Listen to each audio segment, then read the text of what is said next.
প্রিয় শিক্ষার্থী বন্ধুরা, তোমরা তোমাদের শিক্ষার সমস্ত তথ্য জানতে এবং সকল সমস্যার সমাধান জানতে এখনই জয়েন করো আমাদের ফেসবুক গ্রুপে। ফেসবুক গ্রুপের লিংক দেওয়া আছে ডিসক্রিপশন বক্সে। আসসালামু আলাইকুম বন্ধুরা, স্বাগত তোমাদেরকে ওয়াইফ পয়েন্টে নতুন পর্বে। আমরা এই পর্বে ক্ষুদ্র সঞ্চয় ভবিষ্যৎ গড়ি এই অধ্যায়ের উদাহরণ ৮ সমাধান করব, যেটি চক্রবৃদ্ধি মুনাফা সংক্রান্ত একটি সমস্যা। বন্ধুরা, চলো এটি সমাধান করি। বন্ধুরা দেখো, প্রশ্নতে কি বলা আছে, উদাহরণের প্রশ্নতে কি বলা আছে।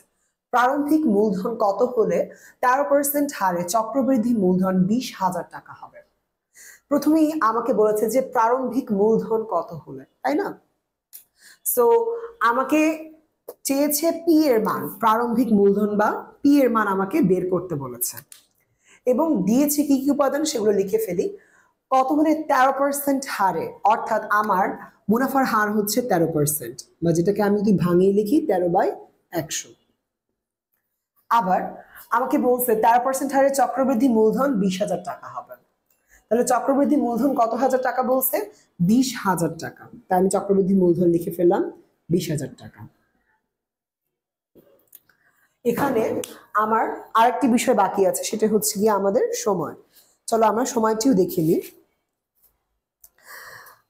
5 বছরে, তাহলে কত হলে 5 বছরে, 5 বছরে প্রশ্নটি ছিল 5 বছরে 13% হারে চক্রবৃদ্ধি মূলধন এত টাকা হবে। তার মানে আমাকে সময় দেওয়া আছে 5 বছর।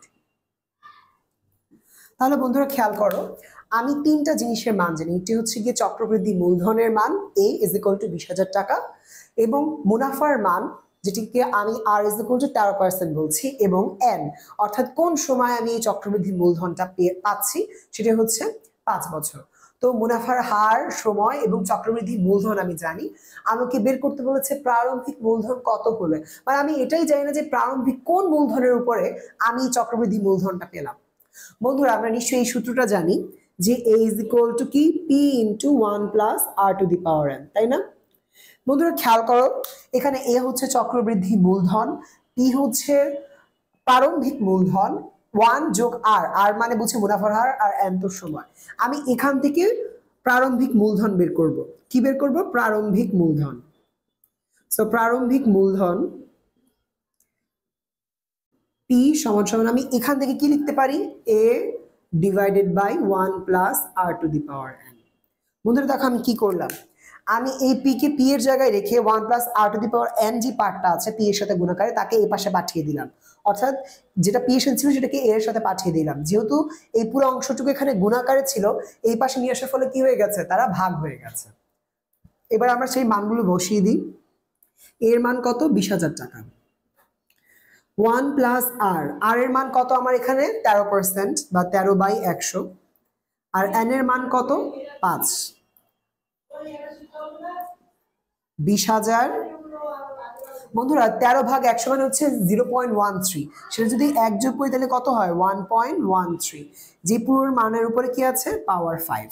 তার মানে এখানে আমি 13কে 100 দিয়ে ভাগ করলাম, 0.13 পেলাম, তার সাথে 1 যোগ করলাম, হলো 1.13।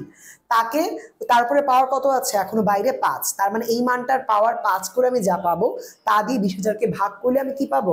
এর প্রারম্ভিক মূলধনটি পেয়ে যাবো। বন্ধু, এটি ক্যালকুলেটরে করতে হবে। আমরা প্রথমে এটা দেখে নিই, 1.13 কে পাওয়ার করে নিই। 1.13 × 5 মান আসছে 1.84। বন্ধুরা কত মান আসে? 1.84।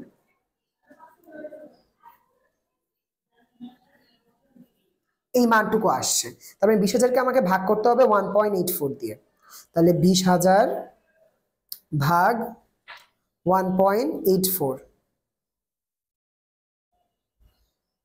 আমার মান আসছে কত?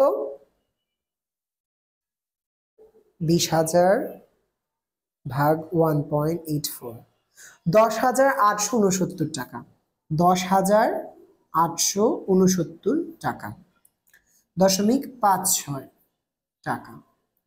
তাহলে বন্ধুরা দেখো, আমি যখন এই 20,000 টাকা যে আমি চক্রবৃদ্ধি মূলধন পাচ্ছি, এটা কোন টাকার উপরে পাচ্ছি? এই 10,869.56 টাকা, মানে 10,869.56 পয়সা, এটার উপরে আমি পাচ্ছি 20,000 টাকা চক্রবৃদ্ধি মূলধন।